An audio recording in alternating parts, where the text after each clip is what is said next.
This is WCN, the Whole Care Network. You talk, we listen. Content presented on the following podcast is for information purposes only. Views and opinions expressed during this podcast are solely those of the individuals involved and do not necessarily represent views of the Whole Care Network. Always consult your physician for medical and fitness advice, and always consult your attorney for legal advice. And thank you for listening to the Whole Care Network.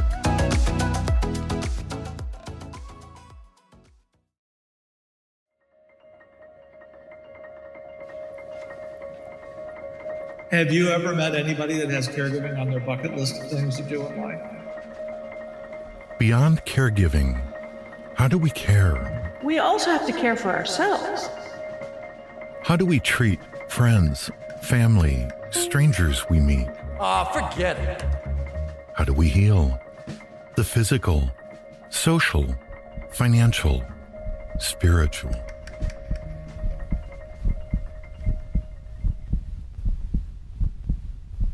Hello.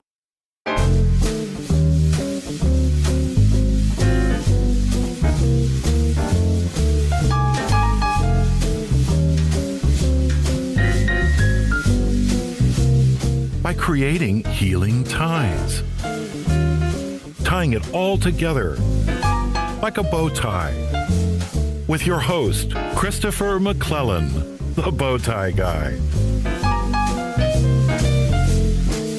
Well, greetings everyone, and welcome to another episode of the Healing Ties 2.0 30 and 30 podcast featured on the Whole Care Network.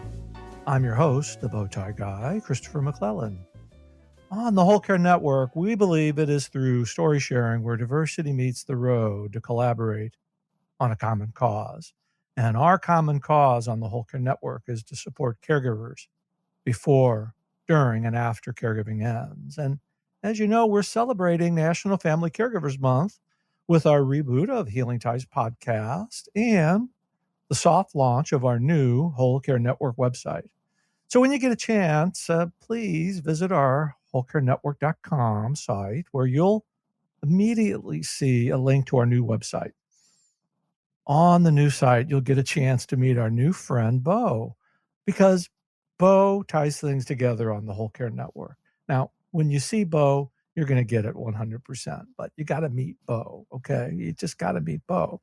And during our soft launch on the new website, we are asking everyone for their feedback, as we want to be able to build a site that makes it easy for you to search for your favorite podcast, blogs, and videos. And by the way, one of the ways that we're doing it and hopefully making it easy for you is that you'll be able to search all the content on our Whole Care Network by one of our 4 pillars of care. And that's our physical care, our social care, our financial care, and our spiritual care. All content will be categorized in one or all 4 of those pillars. Well, enough for me. Let's get to our special guest. Heather Slutzky is the founder and principal celebrant of Anchor and Flame, and Heather uses her experience as a family caregiver and a healthcare professional to build support and understanding between clinical caregivers and family caregivers. There is a difference. Heather works with healthcare organizations directly to create a meaningful culture. I'm going to love this conversation. This is just right up my alley. And celebration to help sustain their workforce. Additionally, Heather and I have been friends for a number of years, and I am just thrilled to welcome Heather Slutzky to Healing Ties. Hello, Chris. It's so good to get to talk to you again. It is. Now, when you're we're talking a little bit before we recorded, when your name popped up on the list for podcast, I said, oh my goodness gracious, St. Ignatius, I can't wait to do this. This is just so wonderful because, while we haven't really talked a whole lot over the last few years, we can pick up right where we left off. And you just have been one of my favorite people and big supporters over the years. So thank you for joining me. It is a pleasure to get to spend time with you again after as long as it's been. So I'm kind of stuttering on my words because Anchor and Flame, I think that is just so awesome. And that's that's something new since the last time we talked together. So give me the lowdown on Anchor and Flame. So, Anchor and Flame is a company. I'm the founder and the principal celebrant. When I took a look at what has happened, we're recording this just prior to the election. When I look back at this last year, what I have seen over and over again is people needing to have meaningful markings of moments in their life, both healthcare professionals who are doing something right now they have never signed up for, and people who are family caregivers who are feeling their way through this extraordinary time in all sorts of different ways. And I recognize that one of the things that I'm proud of as a professional and that I enjoy doing is being present and building a framework around real specific moments where people need support and celebration. And so Anchor and Flame comes out of the idea that we are able to be passionate about the people and things that we care about when we are anchored and secure and we have all of the fundamental needs met.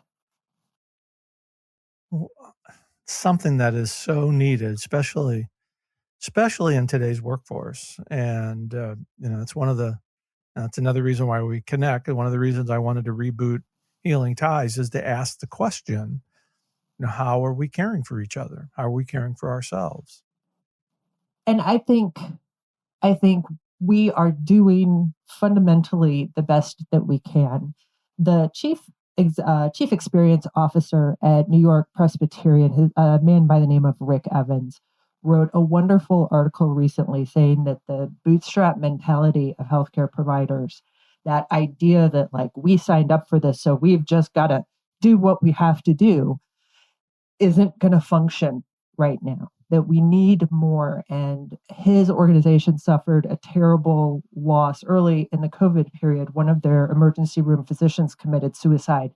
And got some national recognition. It did. I do remember that. Yes. And he talks about the fact that just saying, we have, employee assistance programs. And if you want to talk to one of our chaplains, you can do that, just isn't sufficing right now. Right. And that is true both for what professional caregivers take home, but the way they universally have stepped in for family caregivers who can't be at the bedside. They have found the way to hold the hands of those who need it most. And that is what they want to do professionally. And it is an effort that they are under-equipped to manage on their own all the time. Oh, goodness. We are always so unprepared when some of these things happen. To be able to have a program like this where you can reach out and be there for people who are giving their time and effort to somebody else's healthcare. I'm at a loss for words. Well, I was really privileged in a lot of ways to see a number of stories unfold and to hear stories since then from other organizations about how much stronger the bond has been between professional caregivers and family caregivers when things are a surprise or when things are really rough. Because I'm in North Georgia and we have had extremely limited visitation for a long time now. And that doesn't change that people who have had strokes or who have had heart attacks or who are getting cancer treatment are in the hospital too. People with long-term dementia. There's everything that ever made us sick still makes us sick. And family caregivers exactly. Yeah. And family caregivers are building these completely different relationships with the professional caregivers because that management and that assistance and all of that sort of thing that the family caregivers are so pivotal for in the hospital, they can't do. And that feeling of helplessness on the family side and that feeling of need from the professional side keep kind of overlapping. And so there's a huge redefinition happening right now about how people are going to interact in the future. What comes to mind here, and we chatted a little bit of it before we turned the recording button on, is, I'm a very big proponent of servant leadership and, positive culture in the workplace and putting yourself second. And, there's a lot of theories, a lot of ways to do it, but first thing you got to do is do it. Mm-hmm. And at least give it a try and try it out and see what comes from that. And this sounds exactly like what you're doing. Well, I just think there's such an opportunity for clinical leaders and healthcare leaders all across the board to look at what the experiences that frontline staff are having really are, and try and figure out a way to, beyond pizza, beyond donuts in the morning. Yeah. We'll just give them, we're going to order pizza for everybody today. That'll make everybody happy. Well, and at one point, there's part of the pity pizza convention that can get kind of exhausting, and eventually you're like, pity Chinese, anybody? Pity fajitas, something different. But the other part of that is that as servant leaders, there's a real moment of helplessness, because you're like, I need to do something.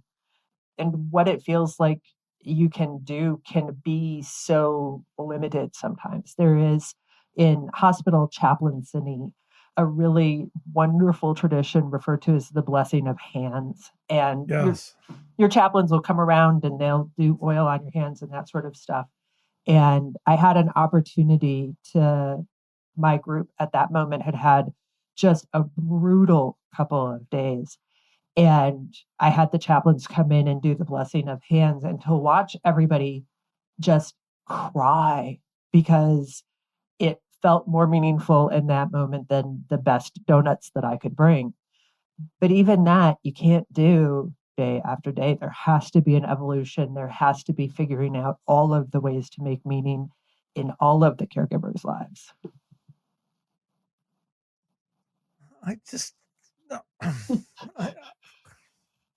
I think you should just continue talking, because you're leaving me speechless, because this is so needed everywhere, not just here in the United States. This is needed worldwide.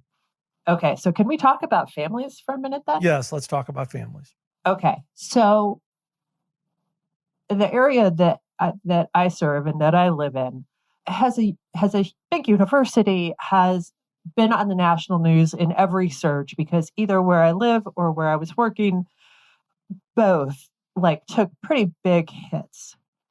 And then it was prom season.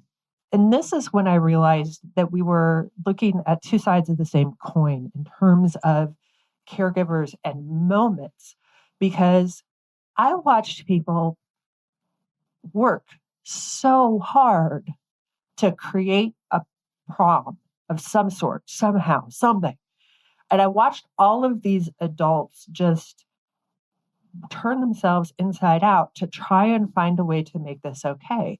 And it occurred to me that all of our rituals, regardless of your faith tradition, all of the secular rituals that exist in the United States specifically, because that's what I'm most accustomed to, aren't named as rituals. When do you know that your child has grown up and is an adult? Now, some faith traditions are going to have a real specific moment. And lots of people have senior prom, where your son is stunning and your daughter is beautiful, and they are going off arm in arm with somebody who they care about or are friends with or whatever. But that's how you know that it is about to be time for them to take the next step, is you have all of this pageantry. And when you look at the kinds of rituals that other countries and other generations and other centuries have had, when it's like, welcome to your adulthood, here you go. Yes. The only thing that we have that is fairly universal that signifies that is prom and graduation. And so then you start looking at all of that stuff. So I have, if you don't mind, Chris, I have a question for you. Oh, It's weird and it's going to feel like a topic jump, but I have a question for you. It's okay. I'm all ears. If you are watching a television show and in that television show, the child's fish dies, what do mom and dad and grandma and grandpa do for the child when their first ever goldfish dies? Well, I hope that they would hug the child. Yes. And then they do some little ceremony. Maybe they bury it in their backyard. Maybe they all stand in the bathroom and wish it well on its way to the ocean, whatever. But when we're a child, especially when we're children on television, there is this marking of that moment.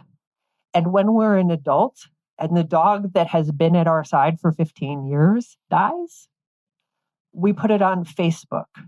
Right. Because that's the only system we have right now to reach out to our community and say, my heart is broken. Can you help me? Because you'll see the Facebook posts about dead pets. Oh God, people come out of the woodwork. The people you're friends with from high school because you kind of remember each other, sort of. They're like, oh, I used to have a dog too, and that's really super sad. And so all of these moments, we are missing the opportunity to care for each other. And I want to try and make that different. I want to be intentional about saying somebody's life is changing right now. How do we surround them in the things that they need? And sometimes those moments are going to be joyful and sometimes they're going to be heartbreaking. Okay, sure. But they are moments that deserve a frame. Yeah, and that's, as we're rebooting Healing Ties, that's one of the questions we're asking people is, how are you caring for yourself? How are you caring for others? How are you healing the physical, the spiritual, the financial, the emotional? It's beyond caregiving per se. It's caregiving for yourself and the broader community. It's these questions that I think go unasked, and you just stepped right in and asked. So, well, and when we're looking specifically at the family caregiving community, even if 6 months from now, most healthy people get the all clear to resume most activities in a fairly normal way, there will be a section of the community that still is going to have to take extraordinary precautions. And we have got to use everything at our disposal to make sure that they are still at the birthday and still at graduation. Exactly. All of the time, and not as an afterthought, as full participants. And I really hope that sort of thing helps for that isolation that family caregivers have felt for decades. Exactly. That if everybody's mama has finally figured out how to use Zoom, then maybe we all get to be a family like we want to be. Oh, anchor and flame. I get it 100%. Goodness gracious, St. Ignatius. Gosh, this is just off the charts. But Heather, let's take our break here. And then when I come back from the break, I'm going to ask you to give me one fun fact about you that I don't know that our listeners would be interested in. But I think you've given so many fun and meaningful facts here at the first segment. I'm not sure what you're going to come up with, but I'm going to be all ears for sure. You're listening to Healing Ties on the Whole Care Network. We'll be right back. Hi, I'm Ellen McKay. And this is Jennifer Hennius. And we're here hoping that you're going to listen to our episode on Healing Ties while we talk about yoga for caregivers and the Caregiver Wellness Collective.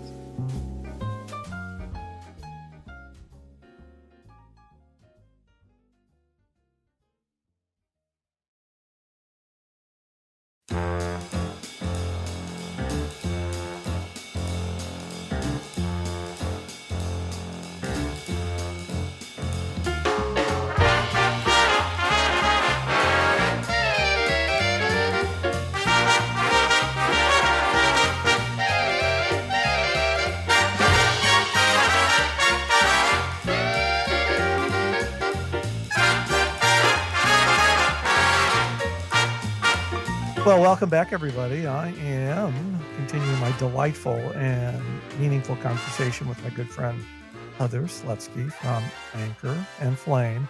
I don't even have to memorize that anymore. Anchor and Flame is sealed in my head. I just have such a vision of this now after you're explaining this concept to me, and I want to be a part of it. So I'm going to just be fully revealing here. I want to be a part of it.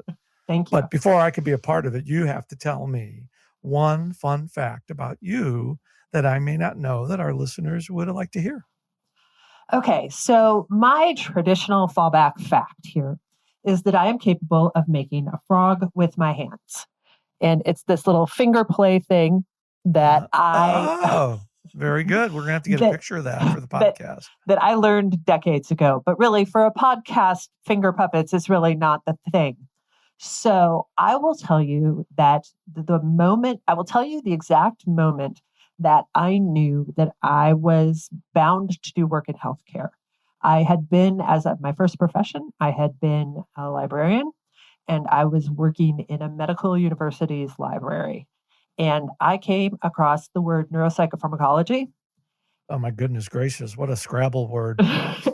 And it was a journal in the mid-90s. I assume it still is one, but neuropsychopharmacology was a journal in the mid-90s. And I was just like, that is the prettiest word I've seen in a really long time. That was the place that I was when I entered my family caregiving journey. And through seeing that word and through my family caregiving journey, I recognized that I speak English and medicine reasonably well. It is two different language. And that is the moment that I started working in healthcare. Oh, goodness. That English and medicine, they can't. And, when you think about that, goodness, caregivers are thrown into the medicine language without really knowing. No, they expect it to behave like English, and it absolutely does not. It absolutely does not. It's kind of like my Latin in the seminary, but that's that's for a whole other conversation. But goodness, English and I've got a lot of takeaways from today's podcast. This is just off the charts. But Heather, we've just got a couple of minutes left today. We're certainly going to do more shows, and I think you need an Anchor and Flame podcast on the Whole Care Network. I really do. Tell me what to do. I'm there for it. We'll be chatting about that. But let our listeners know how they can find more information about you and Anchor and Flame. So right now, especially for Anchor and Flame, the safest place to look is on LinkedIn. There will be an Anchor and Flame website, but it's not quite up and running yet. It's okay. So, I've been getting my Whole Care Network website up and ready for months, but I get it. It's okay. So those are the two places, and I will explain, if you don't mind, the way to find me. So my name is Heather Slutzky. There are a lot of Heathers in this world, but my name is spelled exactly like it sounds. And so once you put the first four letters of my last name into just about anything, I start to pop up. So if you're worried about how to spell my name, you just got to lean into it. It's just like it sounds. I don't have a follow-up. I don't have a follow-up other than say, you're 100% correct on that. But, oh, goodness. Heather, it is so great to connect with you. It's so good to see you. I hope we can do more of these. We've been talking about doing some collaborative work for years. I think now's the opportunity for us to kind of research this. But I can definitely say, well, I've known this even before, but now with Anchor and Flame, you are certainly someone who's creating healing ties all around us. I just, thank you. My heart's pitter-pattering today. Thank you. Thank you so much. It's been a real pleasure. Yeah, we'll stay on just for a second, but I'm just all discombobulated on this episode. But and I'll have my executive producer to be sure that he leaves this in, because these are what these real life conversations are all about. But, goodness, so. Well, and that does do it for this episode of Healing Ties. As you know, I'm Christopher McClellan, the Bow Tie Guy. I've created a life to love after caregiving ends. by being with awesome people like Heather Slutzky. Healing Ties is a part of the Whole Care Network. Check us out online at the new wholecarenetwork.com, where you'll get a chance to meet Bo. I know Heather wants to meet Bo. Absolutely. And we'll see you for another episode of Healing Ties tomorrow, because it's Healing Ties 30 and 30. Take care. Bye for now.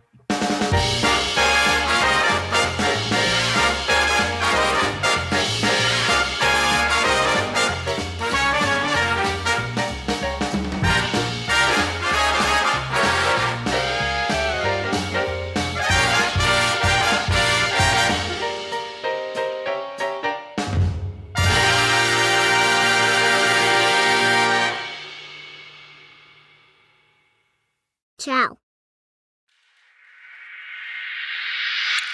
This is WCN, the Whole Care Network. You talk, we listen.